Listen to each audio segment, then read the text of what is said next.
আমাৰ যিটো নেকি 514 বছৰীয়া যি বৰপূজা চলি আছে আমাৰ জগন্নাথ দেৱালয়ৰ, এই দেৱালয় আমি আমাৰ ককা আইতাৰ পৰা আমি দেখি আহিছোঁ। আমি দেখিছোঁ এই অঞ্চলটো আমাৰ খুব অনসৰ আছিলে। ইয়াত কোনো আমাৰ ৰাজনৈতিকভাৱে বা যিনি আমাৰ ৰাজকোষৰ পৰা কোনো ইয়াত তাৰমানে আমাৰ আৰ্থিক কোনো সকাহ নাছিলে। 2 বছৰমান ধৰি কিছু অলপ সকাহ আহিছে, তথাপিতো আমাৰ এই অঞ্চলৰ মানুহ প্ৰায় 90% ইয়াত কৃষিজীৱী আৰু আমাৰ কৃষিৰ ওপৰতে অৰ্থনীতিটো ইয়াত নিৰ্ভৰ কৰে।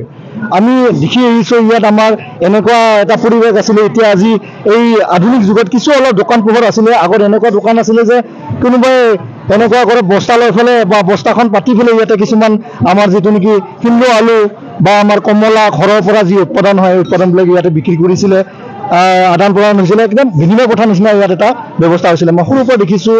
আজি মোৰ বয়স যদিও 40 বছৰ হৈছে, আমি মোটামুটি ইয়াত 25 বছৰমানৰ আমাৰ অভিজ্ঞতা আছে। এই অঞ্চলৰ মানুহ খুব আৰ্থিকভাৱে টনকিয়াল নহয়, তথাপিতো আমাৰ এই অঞ্চলৰ মানে ইমান ইয়াত কিছুমান ঘাট প্ৰতিঘাট বিভিন্ন সংগ্ৰাম আন্দোলন এনেকুৱা হৈ গৈছে, তথাপিতো এই অঞ্চলৰ যিটো নেকি আমাৰ 3খন দেৱালয়ৰ আমাৰ বৰপূজা, এই বৰপূজাৰ কিন্তু চলি যাই আছে বুলি পেলাই আমি আমাৰ যিসকল আমাৰ পূৰ্বপুৰুষ আছে তেওঁলোকেও কৈছে।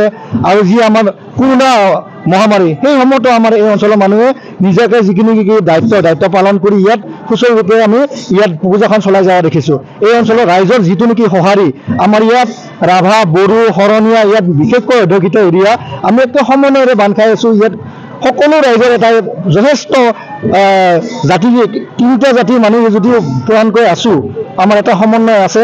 আৰু বিভিন্ন আমাৰ এই অঞ্চলৰ লগত আমাৰ বেংগলী হওক, অসমীয়া সম্প্ৰদায়, সকলো সম্প্ৰদায় ইয়াত কিন্তু আমাৰ ভক্ত হিচাপে আহে। আমি তেওঁলোকক আমি সমাদৰে ইয়াত আমি তেওঁলোকক সমাদৰ কৰোঁ। তেওঁলোকে ইয়াত আহি পেলাই ভাল পায়। আৰু এই অঞ্চলত কোনোদিন এনেকুৱা এটা অপ্ৰীতিকৰ ঘটনা হোৱা নাই। বহুত ধৰণৰ সংগ্ৰাম হৈ গৈছে। এই অঞ্চলৰ মানুহ খুব মিলা জুলা আছে। আৰু আমাৰ ৰাইজে ইয়াত 2 কেজি চাউল, প্ৰত্যেক ফেমিলি ৱাইজে 2 কেজি চাউল, টকা 200 টকা আৰু দালি আধা কেজি, আলু আধা কেজি প্ৰদান কৰি বা বৰঙণি যোগাই আমাৰ এই অঞ্চলৰ যি আমাৰ মহৎ উৎসৱ, এই উৎসৱটো পালন কৰাত সহায় কৰি আহিছে।